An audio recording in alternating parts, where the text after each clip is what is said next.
Novel القمر مکذوب مطلب داغدار چاند، رائٹر رمشا ریاض، قسط نمبر 5۔ اس کے واپسی کے دن قریب تھے۔ افق نے ڈھکے چھپے الفاظ میں اظہار کر دیا، مگر ماہم ابھی تیار نہیں تھی۔ دادی کو افق پسند آیا تھا، وہ ماہم کے لیے خوش تھیں۔ ماہم احساسات اور جذبات میں کوئی غلط قدم نہیں اٹھانا چاہتی تھی۔ وہ اٹل رہی۔ اس سے فون پہ رابطہ انسٹا سے ہوا تھا۔ محرم نامحرم کا درس لینے والی خود ایک لڑکے سے بات کر کے سکون حاصل کرتی تھی۔ افق، میں واپس جا رہی ہوں۔ وہ پارک میں اس کے سامنے بیٹھی تھی، مسلسل ہاتھوں سے الجھ رہی تھی۔ او ایسا ہے کیا؟ وہ نارمل لہجے سے بولا۔ ہم بات تو یہ ہے پر وہ لب کاٹ گئی۔ اسے سمجھ نہیں آ رہی تھی کیا بولے۔ میں تم سے پیار کرنے لگی ہوں۔ وہ خود کو قابو کرتے تھک چکی تھی۔ گڈ، وہ آنکھیں بند کر کے بولا۔ تم کچھ نہیں کہو گے؟ وہ شرم سے لال ہوئی۔ ہاں مجھے کچھ کہنا تو ہے ویسے۔ افق نے گہرا سانس لے کر بولا۔ میں سن رہی ہوں۔ وہ ہلکا سا مسکرائی۔ ہاں ہاں، اب اتنا شرماؤ مت، کہیں پانی پانی نہ ہو جاؤ۔ میں ایک کال کر لوں؟ شور، وہ گڑبڑا رہی تھی۔ بیٹ پوری ہو گئی بیٹا، اب تم بتاؤ کب مل رہے ہو؟ یقین تو تمہیں کرنا پڑے گا یار، اسکرین شاٹ روز جو بھیجتا رہا ہوں۔ ہاں ہاں، ریکارڈ بھی بھیجا ہے، ابھی سن لو۔ وہ کال پہ لگا ہوا تھا۔ ماہم کو کچھ سمجھ نہیں آ رہی تھی۔ چلو بائے۔ وہ ہنستا ہوا اس کی طرف دیکھ رہا تھا۔ کیا ہوا، کچھ سمجھ نہیں آ رہی کیا؟ وہ اس کے پاس اکڑو بیٹھا۔ اس نے نامے سر ہلایا۔ بے وقوف لڑکی، وہ ایسا ہے نا، میں افق عالم ہوں، میرا کبھی کسی پہ دل نہیں آتا۔ تمہارے آگے پیچھے میں منڈلا رہا تھا، جانتی ہو کیوں؟ کیونکہ تم مجھ سے پیار کرتے ہو نا، وہ حیا سے بولی۔ پیار مائی فٹ، پیار وہ بھی تم جیسی لڑکی سے؟ ہاں، ابھی تم کچھ ٹائم سے وائس کے ساتھ تھی، تمہیں کیا لگا میں تم پہ مر مٹا ہوں؟ ہاں، وہ اس کا بازو دبوچ کے بولا۔ وہ نم آنکھوں سے دیکھ رہی تھی، وہ شاک میں تھی کہ کیا بول رہے ہو افق، یہ مذاق ہے تو بہت برا ہے۔ وہ روتے ہوئے بولی۔ جسٹ شٹ اپ، وہ چلایا۔ آنسو میرے سامنے مت بہاؤ، ان کا مجھ پہ خاک اثر ہوگا۔ بیٹ تھی، میں جیت گیا، اب تم اپنے راستے میں اپنے راستے۔ افق رخ موڑ کے بولا۔ وہ اس کے سامنے آئی۔ افق، میری دادو کو تم پہ مان تھا، وہ بیٹا مانتی ہے تمہیں۔ دیکھو تمہیں مجھ پہ غصہ ہے تو نکال لو، میری دادو ہرٹ ہوں گی۔ وہ زانوں کے بل نیچے بیٹھ گئی۔ تو ہو جائیں، میری طرف سے مر جائیں، مجھے کیا فرق پڑتا؟ افق، وہ چلائی۔ منہ بند کرو، میں نے نہیں تمہیں وعدے دیے جو سر چڑھ رہی ہو، باڑ میں جاؤ۔ افق، میری زندگی برباد مت کرو، تمہیں خدا کا خوف نہیں ہے، تم دل توڑ رہے ہو۔ وہ اس کی منت کر رہی تھی۔ اور تم جیسی لڑکیوں کا کیا، کوئی اور سیٹ کر لینا۔ افق استزایا سے بولا۔ چٹاک کی آواز سے اس کی بولتی بند ہوئی۔ وہ کچھ کہتا مگر دادو، ماہم نے افق کے پیچھے کھڑی دادی کو دیکھا جن کی سانسیں اکھڑ رہی تھی۔ وہ دل پہ ہاتھ رکھے کھڑی تھی، انہیں درد ہو رہا تھا۔ دادو، وہ بھاگ کر ان کے پاس پہنچی۔ افق کے قدم وہیں جم گئے، وہ ہلا تک نہیں۔ دادی نے سب سن لیا تھا شاید، ہارٹ اٹیک لگتا ہے، بھیڑ جمع ہو چکی تھی۔ کوئی میری مدد کرو، وہ چیخ کر بولی۔ کچھ لوگوں نے اس کے لیے کیب بک کی، وہ آنٹی کو کال کر چکی تھی۔ ہاشم سے رابطہ کرنے کی کوشش کر رہی تھی، اس کے ہاتھ پیر پڑ گئے تھے، وہ پاگلوں کی طرح رو رہی تھی، اسے کوئی بھی دیکھتا تو ترس کھا جاتا۔ 4 گھنٹے بعد ہاشم ہسپتال میں تھا۔ اماں، وہ بھاگ کے ICU کی طرف آیا۔ ماہم باپ کے ساتھ لپٹ گئی۔ کیا ہوا ماں کو؟ ہاشم اسے حوصلہ دیتے ہوئے بولا۔ بابا، دادو کو بچا لے پلیز، وہ بچوں کی طرح رو رہی تھی۔ ماہم، دعا کرو، بچے روتے نہیں، وہ اس کو سینے سے لگائے بولے۔ کچھ دیر بعد ڈاکٹر باہر آئے۔ وی آر ویری سوری، ہم انہیں بچا نہیں سکے۔ ماہم کو لگا کسی نے اس کے پیروں تلے زمین کھینچ لی۔ وہ گر کر زمین بوس ہو چکی تھی۔ ہاشم کو کرسیوں کے پاس لے گیا۔ مہوش نے ماہم کو پکڑا، اس کو جھنجھوڑ رہی تھی مگر بے سود۔ حمدان ہاشم کو حوصلہ دے رہا تھا۔ دادی اب دنیا میں نہیں تھی، ماہم جیتے جی مر گئی۔ وہ جم میں تھا جب وائس آندھی کی طرح اس کے سر پہ پہنچا۔ کیا ایسے کیا دیکھ رہے ہو؟ افق رنگ رہا تھا۔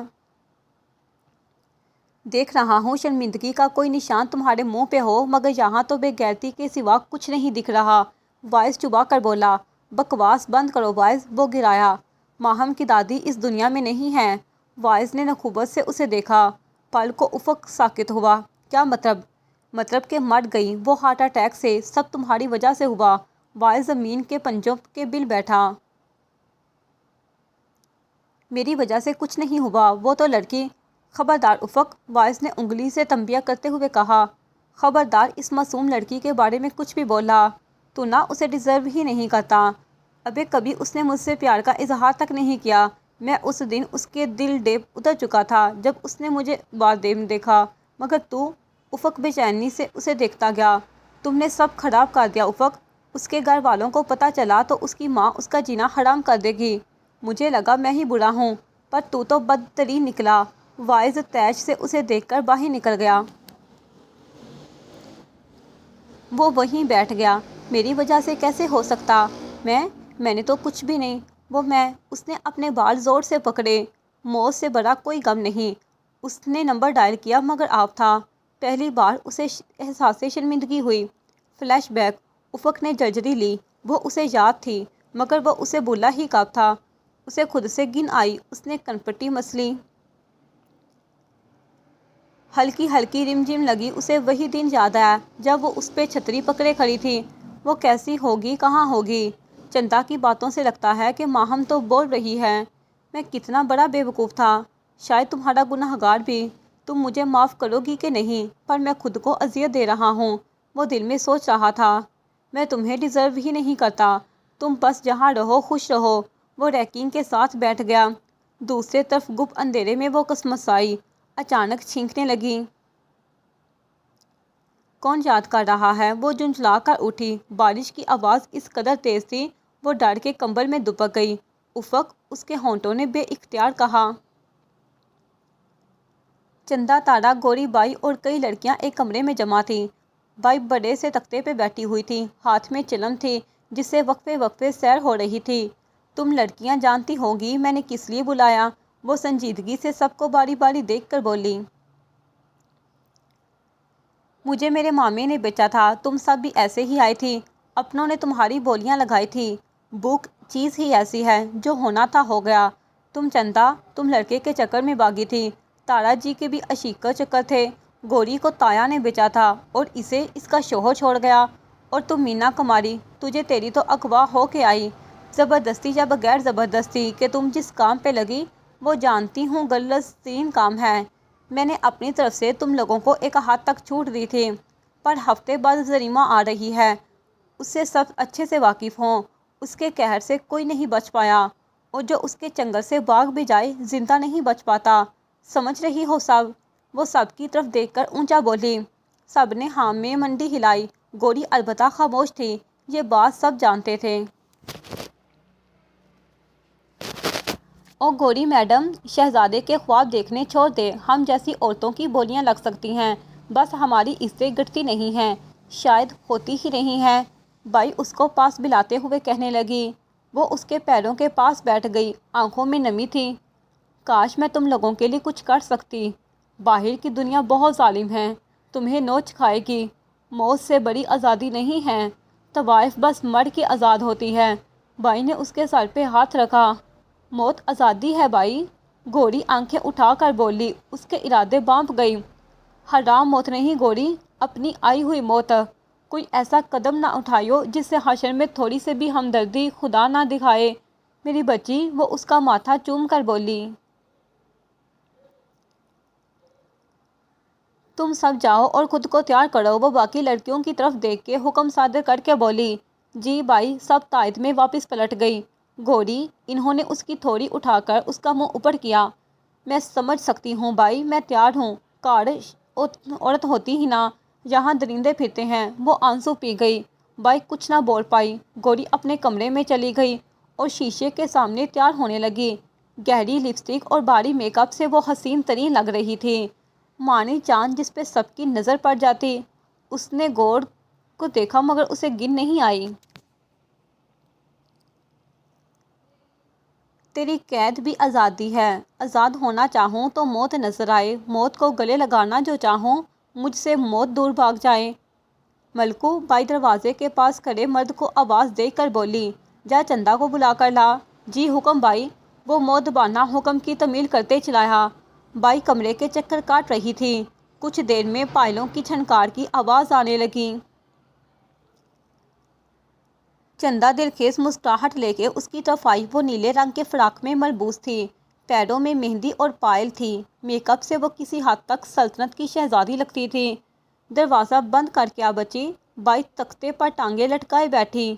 جی۔ وہ پلٹی اور دروازے کے دونوں پٹ بند کر دیے۔ ادھر آ میری بچی، ادھر بیٹھ۔ بائی پان چبا رہی تھی۔ وہ ادا سے چل کر بیٹھ گئی۔ مجھے لگتا ہے کہانی سنانے کا وقت آ گیا ہے۔ ہمارے پاس وقت کم ہے۔ اس لڑکی پہ ذری ماں کی نظر پڑ گئی تو اسے رول کے رکھ دے گی۔ اتنے دن اسے چھپا کر رکھا پر کیا بائی؟ چندا نے گھبرا کے پوچھا۔ اس کا باپ ادھر ہی ہے آج کل۔ اس تک خبر پہنچی تو معاملہ گمبھیر ہو جانا ہے۔ ذری ماں کی پہنچ بھی دور تک ہے۔ وہ چپل کی طرح ہے، شکار کر کے ہی دم لے گی۔ بائی نے پان تھوکا۔ تو اب کیا کرنا ہے؟ چندی کھڑی ہو کے بولی۔ اسے آزاد کروانا ہے، اس کو یہاں سے نکلوانا ہے، اور یہ کام تم کرو گی۔ وہ چندا کے کندھوں پہ ہاتھ رکھ کے بولی۔ وہ کیسے بائی؟ وہ ناسمجھی سے اسے دیکھنے لگی۔ اس لڑکے کو اس کی کہانی بتا دو، وہ لے جائے گا۔ مجھے پورا یقین ہے۔ چندا کا دل کلچی ہوا۔ میں جانتی ہوں میری بچی، تم بھی محبت پال بیٹھی۔ یہ معاشرہ تمہیں قبول نہیں کرے گا، چاہے تم دودھ سے بھی دل جاؤ۔ کہیں نہ کہیں داغدار ہو تم، پر وہ بچی معصوم ہے، انچھوئی ہے، مظلوم ہے۔ وہ درندوں کی نظر نہیں ہونی چاہیے۔ مگر ذری ماں، اس کو پتہ لگ گیا تو؟ اسے لگتا کہ وہ مر چکی ہے۔ تم بس کچھ بھی کرو، اس سے لڑکی کو نکلوا لو یہاں سے۔ خدا ہم دونوں کی موت آسان کرے۔ بائی کی آواز بڑھائی۔ چندا کے آنسو لڑکتے ہوئے رخسار بھگو رہے تھے۔ دل میں سنسناہٹ سنائی دی۔ دل کی بات دل میں دبانی تھی۔ اب دل پہ پتھر رکھنا تھا۔ اسے اپنی محبت کو کسی اور کو سونپنا تھا۔ یہ مشکل تھا، مگر کسی کی زندگی بچانی تھی۔ وہ خود غرض نہیں تھی۔ چندا بھاری قدموں کے ساتھ گوری کے کمرے کی طرف بڑھ گئی۔ گوری بند کھڑکی کے پاس کھڑی تھی۔ قدموں کی چاک سن کے اس نے آنسو صاف کیے۔ چندا نے دیکھ لیا، پھیکا سا مسکرائی۔ محبت تباہ کر دیتی ہے نا گوری؟ وہ اس کی پشت پہ کھڑی تھی۔ نہیں، یک طرفہ محبت چندا۔ وہ پھیکا سا مسکرائی۔ اس مرض کا کوئی علاج نہیں ہے کیا؟ چندا کھڑکی کھول کے سامنے بیٹھ گئی۔ شاید نہیں۔ وہ شعر تھا نا، یک طرفہ محبت اس روزے کی طرح ہے جس کی کوئی افطاری نہیں ہوا کرتی۔ چندا نے حسرت بھری نظروں سے اسے دیکھا۔ کاش ہم بھی عام لڑکیوں کی طرح پاک زندگی گزار سکتیں۔ وہ گھٹنوں پہ سر رکھ کر بولی۔ کاش ایسا ہوتا، ہو سکتا، مگر زندگی میں کاش رہ ہی جاتا ہے۔ کوٹھے نہ ہوتے تو درندے عام گھروں میں بچیوں کو نوچتے۔ شاید اس کام میں بھی بہتری ہے۔ گوری بیڈ پہ جا بیٹھی۔ نہیں گوری، بہتری نہیں ہے، یہ زوال ہے۔ مسلمانوں کا خدا کی حدود کو پھلانگ کر یہ نمازی بننے پھرتے ہیں۔ اپنے ایمان کی قیمت وہ کوٹھوں پہ خود ادا کرتے ہیں۔ یہ بھول گئے ہیں کہ خدا تو ذرے ذرے کا حساب لے گا۔ ہمارے مقدر میں بے بسی لکھ دی تو ان کے مقدر میں ہماری بے بسی کا فائدہ اٹھانا۔ وہ تلخی سے بولی۔ ایک بات بتاؤ تم، اگر کوٹھے پہ نہ ہوتی تو کیا ہوتی؟ گوری نے مسکرا کے اسے دیکھا۔ میں شاید ٹیچر ہوتی، یا پھر ایک اچھی بیوی۔ بس یہی کام آتا تھا مجھے باتیں بتانا۔ وہ ہنس کر بولی۔ اور تم گوری، تم کیا کرتی؟ پھر وہ اس کی طرف دیکھ کر بولی۔ میں چورنی ہوتی۔ وہ ہنسی۔ ہے؟ اس نے عجیب نظروں سے گوری کو دیکھا۔ میں اپنے گاؤں میں لوگوں کے پھل چراتی تھی، درختوں پہ چڑھ کر مجھے لنگور بولتے تھے سب، اور چھمی میں تانوں سب لوگوں کے گھروں کے دروازے بجا کے بھاگ جاتے۔ بیچارہ عاطف پھنس جاتا۔ وہ پرانے وقت یاد کر رہی تھی۔ عاطف کون؟ اس نے انجان نظروں سے دیکھا۔ ہم تھا بیچارہ، مجھ سے محبت کرتا تھا۔ کاش وہی ہوتا، کم سے کم یہاں تو نہ رلتی میں۔ وہ سرد آہ بھر کر بولی۔ تمہیں کون یاد آتا ہے چندا؟ مجھے وہ ظالم یاد آتا ہے جس پہ بھروسہ کر کے میں گھر چھوڑ آئی، پر اس نے دھوکہ دیا اور یہاں بیچ کے چل دیا۔ کمینہ، اللہ غارت کرے اسے۔ وہ غصے سے بولی۔ ہماری بددعائیں بھی لگتی ہیں؟ گوری معصومیت سے بولی۔ ہاں پتہ نہیں، بس دل کی بھڑاس نکل جاتی ہے۔ اور بتاؤ نا اپنے بارے میں، گوری اسے پیار سے دیکھ کر پوچھنے لگی۔ چندا نے بھی شروع سے آخر تک سب کہہ ڈالا۔ پرانے وقتوں کو یاد کر کے وہ خوب ہنسی اور پھر ایک ساتھ رو پڑی۔ یہی زندگی تھی۔ شام کو پھر سے محفل لگی، شراب، شباب، موسیقی سب تھا۔ رقص کرتی دو شیزائیں، نشے میں دت وجود، پیسہ اڑاتے عیاش، سب ویسا ہی تھا۔ وہ کمرہ اب بھی اندھیرے میں ڈوبا تھا۔ چندا اور تارا رقص کر رہی تھی، وہ کھڑکی سے جھانک رہی تھی، اسے گن آئی۔ وہ پردہ کھڑکی پہ کر گئی اور لمبی سانسیں لینے لگی۔ اسے باپ یاد آیا۔ بابا کہاں ہو آپ؟ وہ بلک بلک کے روتی۔ یا اللہ مجھے بچا لے اس گندگی سے، یا اللہ میرا دامن پاک رکھنا، وہ دعائیں کر رہی تھی۔ اس نے موسیقی کی وجہ سے کانوں پہ ہاتھ رکھ لیے، وہ لگاتار روئے جا رہی تھی۔ آج اسے سب یاد آ رہا تھا، سب سے زیادہ وہ یاد آ رہا ہے جس کی وجہ سے وہ اس حال میں تھی۔ اس نے سسکاری بھری۔ افق بے اختیاری میں اس کے لبوں سے نکلا۔ وہ ایک لمحہ بھی اس کو یاد کیے بغیر نہ گزار پائی۔ وہ تھا کہ پلٹ کر خبر نہ لی۔ دوسری جانب وہ کروٹ بدل رہا تھا، مگر اسے پرانی باتیں یاد آ رہی تھیں۔ ہیزل گرین آنکھیں اس کے حواس پہ چھائی ہوئی تھیں۔ وہ اٹھ کے بیٹھ گیا، جائے نماز بچھائی، پھر لگاتار سجدے میں پڑا رہا۔ میں اس کا گنہگار ہوں، میں کیسے ازالہ کروں گا؟ وہ کہاں ہے اللہ؟ وہ سجدے میں رو رہا تھا۔ تیسری جانب چندا کی نظریں دروازے پہ ٹکی تھی۔ وہ نہیں آیا تھا۔ کیا وہ نہیں آئے گا؟ چندا کو اس کی عادت ہو چکی تھی۔ وہ رقص کر رہی تھی، مگر ساز کے ساتھ نہیں، اس کی یادوں کے ساتھ۔ وہ گول گول گھوم رہی تھی، پر اسے آج نہ آنا تھا۔ وہ نہیں آیا۔ وہ شیشے کے سامنے کھڑا پرفیوم چھڑک رہا تھا۔ وہ مغرور شہزادہ تھا۔ عادی، افق دروازے میں کسی کی آواز آئی۔ وہ پلٹا۔ افق، وہ حیران ہوا۔ افق پھیکا سا مسکرایا، آگے بڑھ کر بغل گیر ہوا۔ کس ٹائم آئے؟ عادی مسکرا کے پوچھنے لگا۔ ابھی ہی آنٹی نے بتایا تم اوپر ہو تو ادھر ہی آ گیا۔ صحیح کیا تو نے یار، وہ کوٹ کا بٹن بند کرتے بولا۔ افق پھیکا سا مسکرایا۔ کیوں مجنو، منہ کیوں لٹکا ہے؟ آج تو ہمارے یار کی شادی ہے۔ عادی نے اس کو نہیں ماری۔ جانتا ہوں کتنا لکی ہے جس سے محبت کی، اس سے شادی۔ اس نے زخمی مسکان سجائے کہا۔ چل یار، محبت شادی کے بعد ہوتی، یہ تو ایویں پہلے کے چونچلے ہیں۔ عادی بے نیازی سے بولا۔ تمہیں کسی سے محبت نہیں ہوئی عادی؟ افق اس کی پشت پہ کھڑا بولا۔ کیا فرق پڑتا ہے یار، محبت ہو جاتی ہے، اچھے اچھوں کو ہو جاتی ہے، دل کا روگ بن جاتی ہے، پر ضروری تو نہیں کہ مل بھی جائے۔ اس لیے مسکرا کے دستبردار ہو جانا چاہیے، اس سے پہلے کہ آپ پوری طرح ٹوٹ جائیں۔ عادی اس کے کندھے پہ ہاتھ رکھ کے بولا۔ اس نے سر کو خم دیا۔ زیادہ مت سوچ، آج کے دن تو بالکل نہیں۔ آج شیری کا دن ہے، سالے کی مجھ سے نہیں بنتی، پر تیرا تو جگری یار ہے نا، منہ مت لٹکانا۔ Let celebrate his day. اس نے اس کے گلے میں ہاتھ ڈالا۔ اوکے اوکے، وہ ہاتھ جھٹک کر بولا۔ نہیں لگا رہا پھانسی گدھے؟ عادی نے خفت سے اسے دیکھا۔ بھروسہ نہ ہونے کے برابر ہے تجھ پہ، وہ اسے چڑھا کر بولا۔ رک تیری تو۔ عادی اس کے پیچھے بھاگا۔ وہ بھاگ کر اپنی جان بچانے لگا۔ اس کو پتا تھا مار تو پڑے گی دوست کے ہاتھوں۔ اسٹیج پہ شیری اور اس کی دلہن بیٹھے ہوئے تھے، سب ان کے صدقے واری تھے۔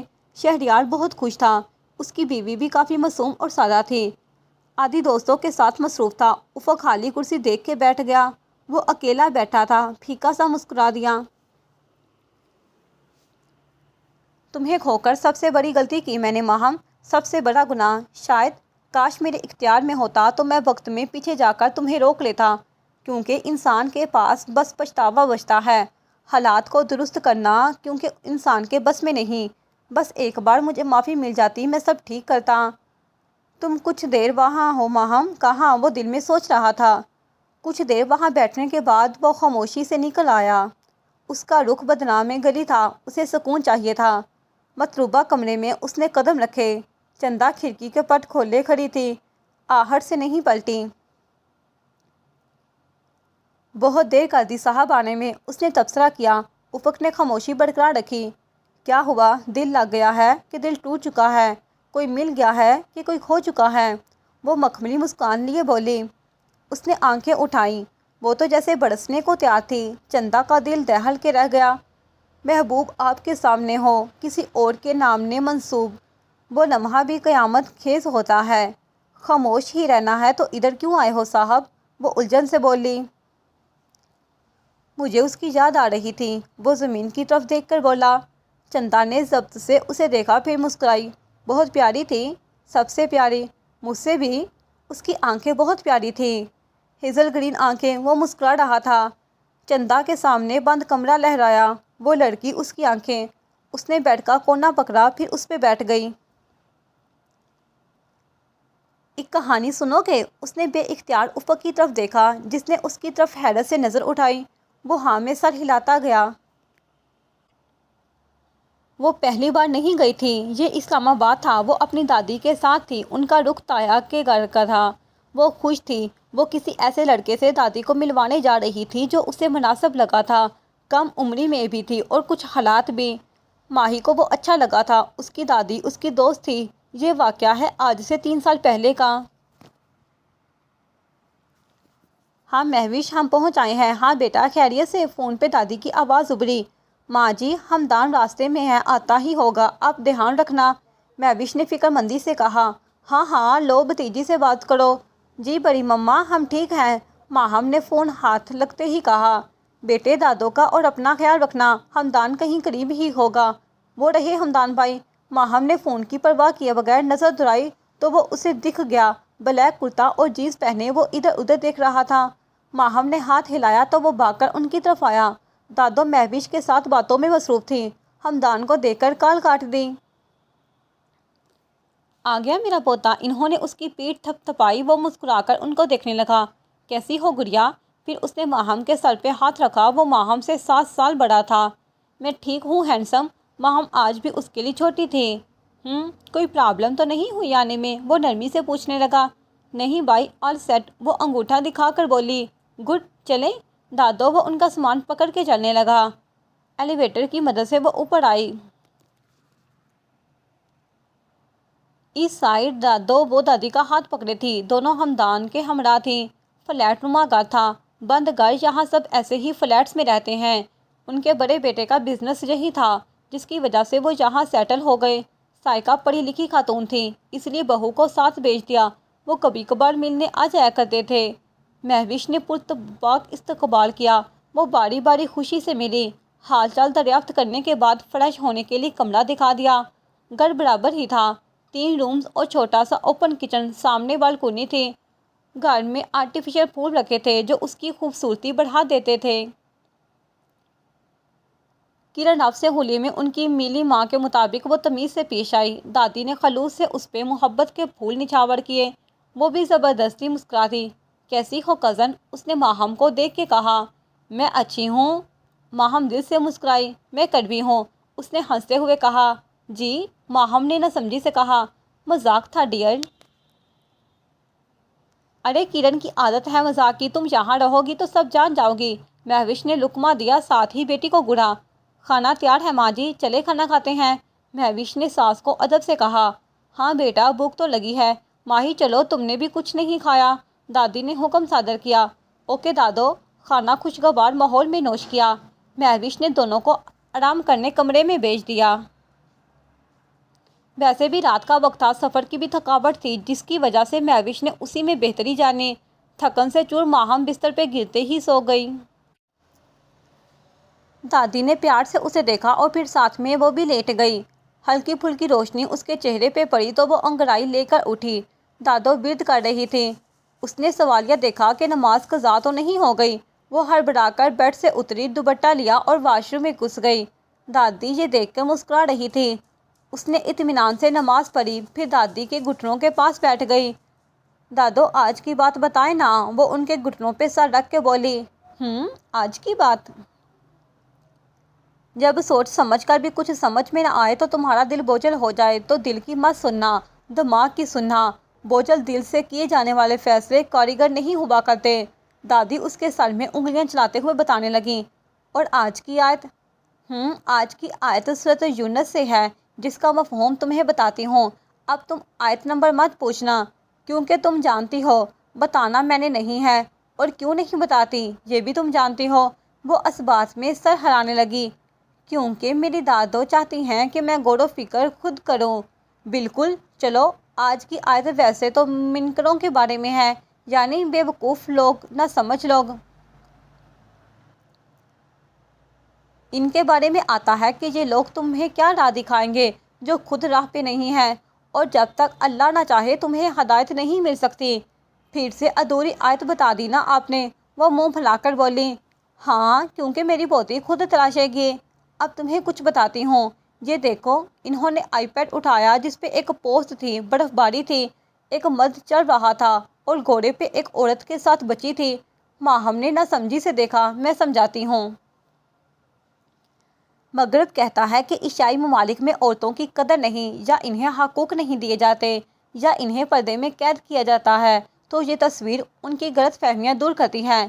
اس برف باری میں مرد عورت کے محافظ کا فریضہ انجام دے رہا ہے۔ اب تم سوچو گی کہ یہ کیوں بتا رہی ہے، تو اس بات کا قرآنی آیت سے تعلق ہے۔ دیکھو، مغرب میں عورتوں کو مرد کے برابر سمجھا جاتا ہے۔ جرم ہو تو مرد عورت کو برابر کی سزا ملتی۔ وہ مسلمانوں کو دقیانوس سمجھتے ہیں، جبکہ ہم دین اسلام مرد کو سربراہ بناتا ہے، کیونکہ مرد ہی عورت کا اصل محافظ ہے۔ کئی مغربی ممالک میں عورتوں کے ساتھ بدسلوکی کی جاتی ہے۔ اس جینڈر ایکویلٹی کی بیس پہ جب ہمارا دین کہتا ہے عورت کمزور ہے، اس کا خیال رکھو۔ تو اب اس آیت کو پرکھو۔ جو لوگ خود ہدایت پہ نہ ہوں وہ کیا ہمیں ہدایت پہ لائیں گے؟ یہ سب اللہ کے کام ہے۔ اللہ نہ چاہے تو انسان در بدر بھٹکتا رہے۔ کچھ بھی سمجھ آ رہی ہے؟ وہ آنکھیں سکوڑ کے بولی۔ جی دادو، مطلب یہ بھی لے سکتے ہیں ہم سے؟ نیکی کا حکم دینے سے پہلے خود کو نیکوکار بھی ہونا چاہیے۔ جو لوگ خود راہ پہ نہ ہوں وہ کسی کی اصلاح نہیں کر سکتے۔ وہ ٹھہر کر بولی۔ بے شک ٹھیک کہہ رہی ہو۔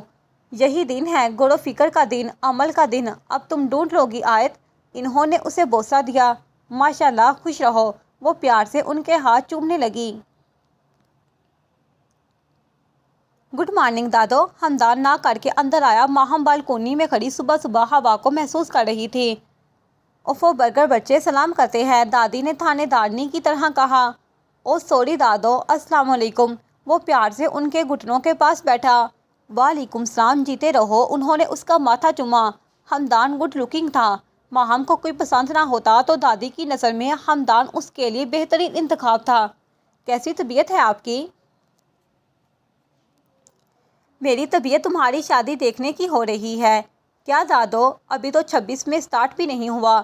آپ نے کوئی لڑکی ڈھونڈی کیا؟ وہ مسکا لگا کر پوچھنے لگا۔ میرا پوتا اپنی مرضی سے ڈھونڈے۔ میں پرانے زمانے کی دادی نہیں ہوں جو یہ بولوں کہ بہو تو میری مرضی کی ہو بھئی، جس نے جیون گزارنا ہے اس سے پوچھو۔ کیوں، یہی بات ہے نا؟ دادی نے سنجیدگی سے کہا۔ ہاں دادو، آپ تو ینگ لیڈی ہیں۔ وہ ان سے لاڈ کرنے لگا۔ چلو، اب پیار سے پیٹ نہیں بھرتا، ماہی کو بلواؤ، پگلی باہر کھڑی ہے۔ جی دادو، وہ کہہ کر بالکونی کی طرف بڑھا۔ ارے بھائی آپ، وہ سمٹ کر سائڈ میں ہوئی۔ کیسا ہے میرا بچہ؟ ہمدان نے پیار سے پوچھا۔ میں اچھی ہوں بھائی، نیند اچھے سے پوری ہوئی؟ جی، تھکن کی وجہ سے نیند جلدی آ گئی تھی۔ وہ ریکنگ سے نیچے دیکھ کر بولی۔ گڈ، پھر چلے ناشتہ کرنے؟ وہ آگے کو اشارہ کر کے بولا۔ Why not? وہ سر کو خم دے کے آگے بڑھی۔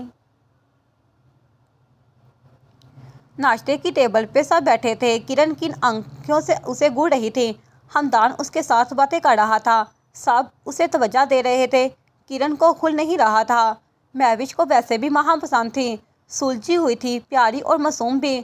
اس نے سوچ لیا تھا اس بار دادی سے بات کرے، مگر ہمدان نے منع کر دیا کہ وہ اسے بہن کی طرح دکھتا ہے، تو مہوش کی حسرت دل میں رہ گئی۔ ناشتہ خوش گپیوں میں ہوا۔ کرن نے جانے میں بہتری جانی، وہ اٹھ کر وہاں سے چلی گئی۔ مہوش نے زبردستی مسکراہٹ سجا لی۔ اس کی بیٹی کے تیور بس وہی سمجھ سکتی تھی۔ ہمدان واک پہ جا رہا تھا، وہ تیار تھا۔ مہوش نے دہائی دی کہ ماہم کو بھی ساتھ لے جائے۔ مہوش چاہتی تھی کہ ہمدان کا دل بدل جائے۔ وہ سر پیٹ کر رہ گیا۔ ماہم اتنے میں کمرے سے باہر نکلی۔ وہ پنک کلر کی شرٹ اور وائٹ ٹراؤزر پہنے ہوئے تھی۔ ماہی، وی گو فار واک؟ مہوش نے مسکرا کے پوچھا۔ بٹ کس کے ساتھ بڑی ماں؟ وہ معصومیت سے بولی۔ ہمدان کے ساتھ، جاؤ جوتے پہن لو۔ وہ آنکھوں میں چمک لے کر بولی۔ اوکے۔ وہ کمرے میں گئی اور وائٹ جوگرز پہن کے آئی۔ وہ کسی گڑیا کی طرح لگ رہی تھی۔ ہمدان نے اسے غور سے دیکھا، وہ کافی خوبصورت تھی۔ ہمدان، اپنی گڑیا کا خیال رکھنا، مہوش نے اونچی آواز میں کہا تو وہ چبا کے جی بولا۔ وہ دونوں اب ٹریک پہ تھے۔ مہوش ساس کے ساتھ کچھ گپیوں میں مصروف تھی۔ کرن اپنے روم میں تھی۔ دادی کے آنے کی وجہ سے میوزی کو آرام ملا تھا۔ ورنہ وہ برگر تھی۔ کچھ دیر بعد وہ بالکونی میں آئی تو نیچے ماہم اور حمدان کو دیکھا۔ وہ ہنس ہنس کے باتیں کر رہے تھے۔ اس نے کرتی ہوئی نظر ڈالی اور ہوں کرتے اندر چلی گئی۔ بس بھائی اور نہ ہنسائیں، پیٹ میں درد ہو رہا ہے۔ ماہم پیٹ پہ ہاتھ رکھ کر ہنس رہی تھی۔ اچھا بابا اوکے، حمدان بھی ہنس رہا تھا۔ چلے کر، حمدان نے پسینہ پونجا۔ جیس چلتے ہیں، ماہم نے شانے چکائے۔ دونوں اب فلیٹ کی طرف بڑھ رہے تھے۔ دونوں مسکرا رہے تھے۔ بڑی ماں کیا بن رہا ہے؟ ماہم نے خوشبو اندر انڈیلتے ہوئے کہا۔ میری بیٹی کی فیورٹ تہہ والی بریانی۔ انہوں نے پیار بڑی نظروں سے اس کو دیکھا۔ یو آر گریٹ، وہ چہک کر بولی۔ Only for you dear. انہوں نے اس کا گال چھوا۔ سچی مچی؟ جاؤ فریش ہو جاؤ، پھر مل کر کھائیں گے۔ وہ اب بریانی دم پہ رکھ رہی تھی۔ نہیں میں آپ کی کوئی مدد کروں؟ اسے اچھا نہیں لگا 2 دن سے کسی کام کو ہاتھ نہ لگا کے۔ ارے میرا بچہ کیسی باتیں کر رہی ہو، تم مہمان ہو، مہوش نے ڈپٹ کر کہا۔ کون سی مہمان؟ میں تو آپ کی بیٹی ہوں۔ لائی میں سلاد کاٹ دیتی ہوں۔ مہوش کے نہ کرنے کے باوجود وہ سلاد کاٹنے لگی۔ اتنے میں حمدان وہاں آیا۔ اسے دیکھ کر رک گیا۔ وہ بڑی مہارت سے سلاد کاٹ رہی تھی۔ ایک لٹ جھول کر آگے آ گئی۔ حمدان کو دل پھسلتا ہوا محسوس ہوا۔ مہوش کے چہرے پہ مسکان پھیلی۔ حمدان، انہوں نے اسے آواز دی۔ پہلی آواز اس کے کانوں میں نہ پڑی شاید۔ تمہیں بلا رہی ہوں، وہ چٹکی بجا کر بولی۔ جی مما سن رہا ہوں، وہ ہڑبڑا کے بولا۔ وہ تو دکھ رہا، وہ اس کی ٹانگ کھینچتے ہوئے بولی۔ وہ سر پہ ہاتھ پھیر گیا۔ جاؤ جا کر کرن کو اٹھاؤ، دادی کو بھی ٹیبل پہ لاؤ، کھانا تیار ہے۔ جی۔ وہ بس کہہ کر کمرے کی طرف بڑھا۔ اس نے ایک نظر مار کر ماہم پر ڈالی جو کام میں لگی ہوئی تھی۔ ایک مسکان اس کے ہونٹوں کو چھو گئی۔ یہ پہلی بار تھا۔ کھانا کھانے کے بعد سب نے اپنے کمروں کا رخ کیا۔ مہوش ساس کے پاس بیٹھی تھی۔ ماہم ان کو پرائیویسی دینے کے لیے کرن کے روم میں آ گئی۔ کرن اس سے 2 سال بڑی تھی۔ کرن تھی پیاری مگر اکڑو ٹائپ تھی۔ بات کا الٹا جواب دینا ہو یا کوئی اور کارنامہ سر انجام دینا ہو، کرن کی مہربانی سے ہوتا۔ اوئے کزن، آئیے ادھر بیٹھیں۔ ماہم کو اندر آتے دیکھ کر وہ تھوڑا نرمی سے بولی۔ ماہم مسکرائی۔ میں سمجھی آپ بور ہو رہی ہوں گی تو آپ کو کمپنی دے دوں، وہ دوپٹہ بیڈ پہ رکھتے ہوئے بولی۔ ارے پگلی، آج کے دور میں پرائیویسی پالیسی اپنائی جاتی ہے، کمپنی سسٹم پرانا ہو گیا ہے۔ وہ بالوں کو جوڑے میں قید کرتے بولی۔ وہ کیسے آپی؟ وہ معصومیت سے بولی۔ وہ ایسے کہ میری جان، آج کے دور میں لوگ نہ جانے کتنے چہرے لیے پھرتے ہیں، تو لوگ مجھے متاثر نہیں کرتے۔ میں لوگوں سے دوری ہی بنائے رکھتی ہوں۔ اکیلا رہنا زندگی کا سب سے بڑا تحفہ ہے۔ ماہم اسے غور سے سنتی گئی۔ تو آپ انٹروورٹ ہیں؟ ماہم نے پاؤٹ بنایا۔ غیروں کے ساتھ، اپنوں کے ساتھ نارمل۔ وہ فون میں سکرولنگ کرتی بولی۔ انٹرسٹنگ، میں چیز بھی انٹرسٹنگ ہوں، وہ آنکھ مار کر بولی۔ وہ تو ہے، ماہم ہنسی۔ انسٹا یوز کرتی ہو؟ وہ ماہم کو ابرو اٹھائے دیکھنے لگی۔ نہیں، کبھی کیا نہیں ہے۔ ارے یار، آج کے دور میں بھی؟ کرن نے آنکھیں گھمائی۔ میں انسٹال کروں گی۔ تو دیر کیوں کر رہی ہو کزن، مجھے فالو کرو پھر۔ اب وہ دونوں فون میں لگی تھی۔ کرن پہلی بار کسی سے فری بات کر رہی تھی۔ یہ کمرے میں گونجتی ہنسی بتا رہی تھی۔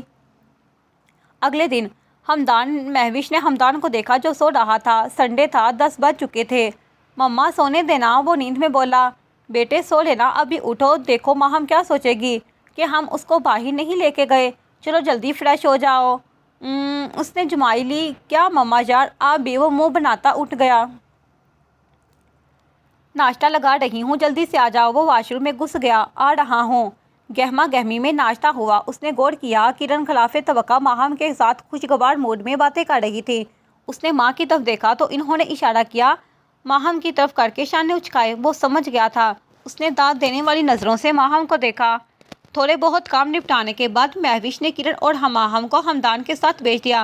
خود ساس کو لے کر پارک میں آ گئی۔ ماں جی، ماہم کے آنے سے کتنی رونق ہو گئی ہے نا؟ مہوش نے مسکرا کر کہا۔ جانتی ہوں، میری بچی ہے ہی سب سے انوکھی، انہوں نے پیار بڑے لہجے سے جواب دیا۔ تو آپ کب کر رہی ہیں اسے ہمارے حوالے؟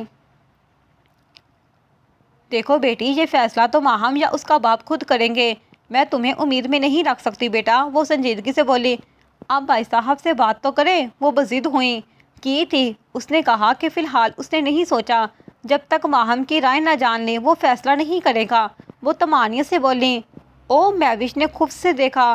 بیٹا، نصیب کی باتیں ہیں، ہمدان کے نصیب میں ہوئی تو اسے ہی ملے گی، ورنہ رب کی رضا۔